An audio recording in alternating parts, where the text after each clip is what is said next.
চাদৰ ওপৰত কাপোৰ মেলি দি থাকোঁতে পল্লৱীৰ কাণত শহুৰেকৰ মাত ভাহি আহিল। শহুৰেকে ফোনত কাৰোবাৰ লগত কথা পাতি আছে। সেয়ে পল্লৱীয়ে প্ৰথমতে তেওঁৰ কথাত গুৰুত্ব দিয়া নাছিল। কিন্তু যেতিয়া তেওঁৰ কাণত এনেকুৱা কিছুমান শব্দ পৰিল, তেতিয়া তেওঁৰ মনত সন্দেহ জাগিল আৰু মনে মনে গৈ তেওঁৰ কথা শুনিবলৈ চেষ্টা কৰিলে। শহুৰেকে তেনে কোনো অশ্লীল কথা কৈ থকা নাছিল, কিন্তু তেওঁৰ কথাৰ পৰা এইটো বুজিব পৰা গৈছিল যে তেওঁ কোনো মহিলাৰ লগত কথা পাতি আছে আৰু তেওঁৰ লগত অলপ বেলেগ সম্পৰ্ক আছিল।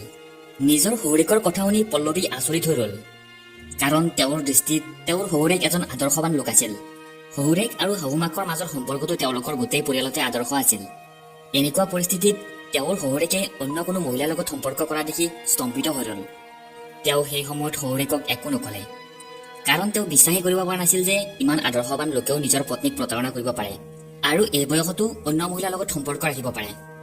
তেওঁ সদায় এইটোৱে জানিছিল যে তেওঁৰ শহুৰৰ স্বভাৱ বহুত বন্ধুত্বপূৰ্ণ আৰু ভাল আছিল।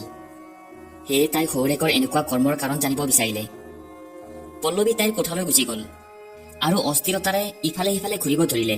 তাই ভাবি আছিলে যে চিধাই গৈ শহুৰ দেউতাকে সুধো যে শাহুমা আৰু তেওঁৰ সম্পৰ্কটো ইমান ভালে থকাৰ পিছতো তেওঁ শাহুমাক কিয় প্ৰতাৰণা কৰিলে। আচলতে পল্লৱীৰ বিয়াৰ 5 বছৰ হৈছে। তাই কমলৰ লগত ভাল পাই বিয়া হৈছিলে। তেওঁলোকৰ জাতিও বেলেগ বেলেগ আছিল, কিন্তু পৰিয়ালৰ সন্মতি মৰ্মে বিয়া হৈ গৈছিল। সকলোবিলাক ঠিকেই চলি আছিল। পল্লৱীৰ পৰিয়ালৰ সকলো সদস্য খোলা মনোভাৱৰ আছিল। কমলতকৈ ডাঙৰ তেওঁৰ 2জনী বায়েকো আছিলে, যাৰ আগতে বিয়া হৈ গৈছিল। পল্লৱী তাইৰ শাহু শহুৰৰ লগতে আছিলে আৰু তেওঁলোকে তাইৰ নিজৰ ছোৱালীৰ দৰে মৰম সাদৰ কৰিছিল। তাইৰ শাহুমাকতকৈ তাইৰ শহুৰৰ লগত তাইৰ বেছি মন মিলিছিল, কাৰণ তাইৰ শহুৰেক বহুত শান্ত প্ৰকৃতিৰ লোক আছিল। শাহুমাকো বহুত ভালেই আছিল, কিন্তু তেওঁ সদায় তাইৰ শাহুৰ দৰে থাকিব বিচাৰিছিল। তেওঁৰ স্বভাৱটো বৰ প্ৰভাৱশালী আছিল আৰু সকলো সময়তে নিজৰ মৰ্যাদা দেখুৱাইছিল। সেইকাৰণে পল্লৱীয়ে বেছিভাগ সময় তেওঁৰ এনেকুৱা আচৰণক আওকাণ কৰিছিল, যাতে ঘৰখনত সুখ শান্তি অটুট থাকে। পল্লৱীৰ শহুৰেকৰ লগত তাইৰ বাপেক জীয়েকৰ দৰে সম্পৰ্ক আছিল, আৰু অকল পল্লৱীয়ে নহয়, গোটেই পৰিয়ালটোৱে শহুৰেকক বহুত বেছি সন্মান কৰিছিল, কাৰণ তেওঁ নিজৰ জীৱনত বহুত সংঘৰ্ষ কৰিছিল। প্ৰতিটো মুহূৰ্ততে সকলোকে মিলা প্ৰীতিৰে বান্ধি ৰাখিছিল। কিন্তু যেতিয়া পল্লৱীয়ে তাইৰ শহুৰেকৰ সত্যতা গম পালে, তেতিয়া তেওঁ আচৰিত হল যে বাহিৰৰ পৰা ইমান আদৰ্শবাদী লগা শহুৰ শাহুৱেকৰ সম্পৰ্কটোত ইমান ডাঙৰ খহনীয়া কেনেকৈ হবলৈ পালে। কেনেকৈ শহুৰেকৰ অন্তৰখন ইমান বেয়া হব পাৰে। কেনেকৈ এইটো বয়সত তেওঁ শাহুমাক প্ৰতাৰণা কৰিব পাৰে।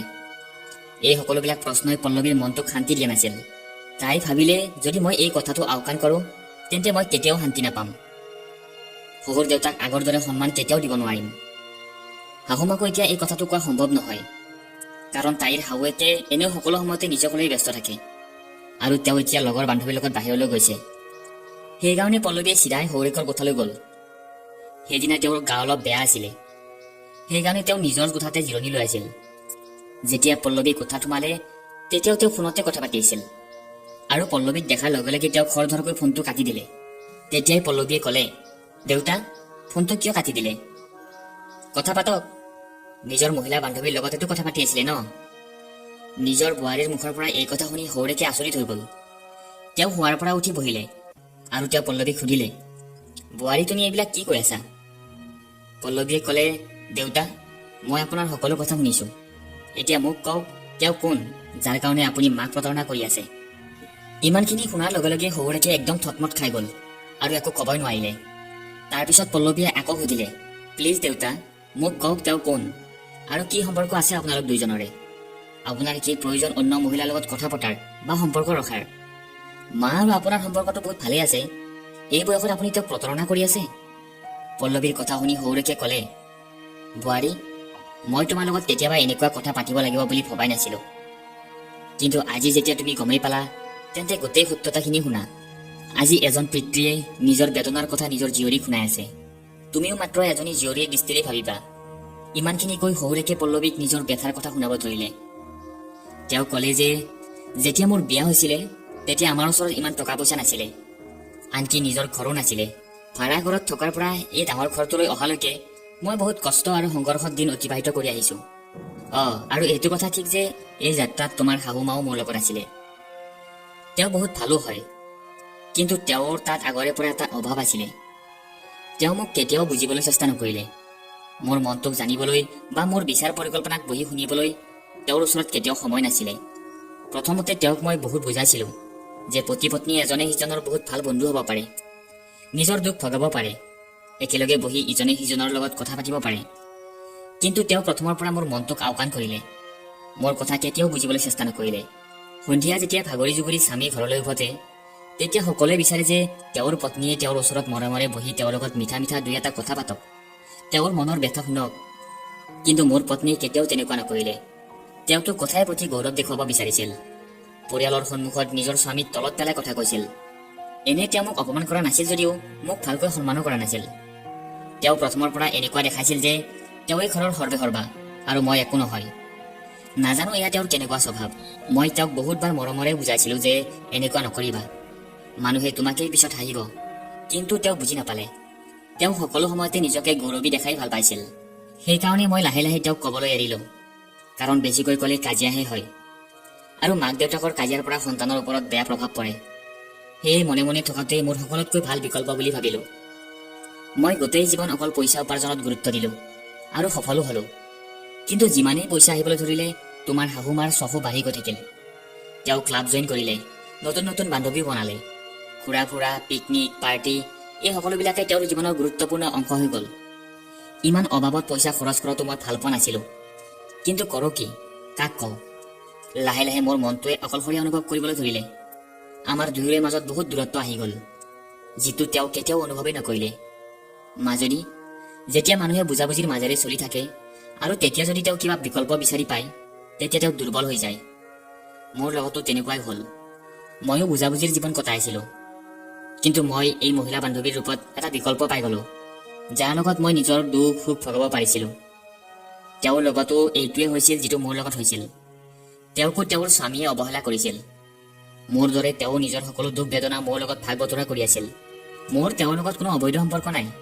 যেনেকৈ তোমাৰ বন্ধু বান্ধৱী আছে, ঠিক তেনেকুৱাই তেওঁ মোৰ এজনী বান্ধৱী, যাৰ লগত মই মোৰ মনৰ সকলো কথাই ক'ব পাৰো। আমাৰ মাত্ৰ মনৰহে সম্পৰ্ক আৰু বহুত পবিত্ৰ। আমি দুয়োৱে ইজনে সিজনৰ লগত মনৰ কথা পাতো আৰু মনটোক পাতল কৰো।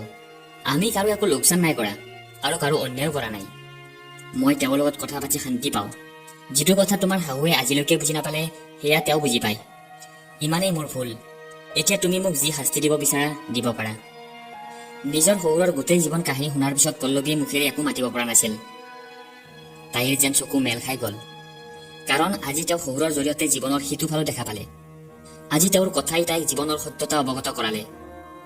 তাইৰ এনেকুৱা লাগিলে সঁচাই প্ৰতিজন ব্যক্তিকে এনেকুৱা জীৱনসংগীৰ প্ৰয়োজন, যিসকল শৰীৰেৰে নহয় মনেৰেও তেওঁৰ লগত থাকে, যাৰ লগত তেওঁ নিজৰ দুখ সুখৰ কথা পাতিব পাৰে, নিজৰ দুখৰ ভাগি হয়। যদি সকলো পতি পত্নীয়ে ইজনে সিজনৰ মনৰ কথা বুজি পায়, ইজনে সিজনৰ দুখ কষ্ট বুজি পায়, তেন্তে সমাজত এনেকুৱা একোৱেই নাথাকিব। শহুৰেকৰ দুখৰ কথা শুনাৰ পিছত পল্লৱীৰ মনটো বহুতখিনিয়ে ভাল লাগিলে।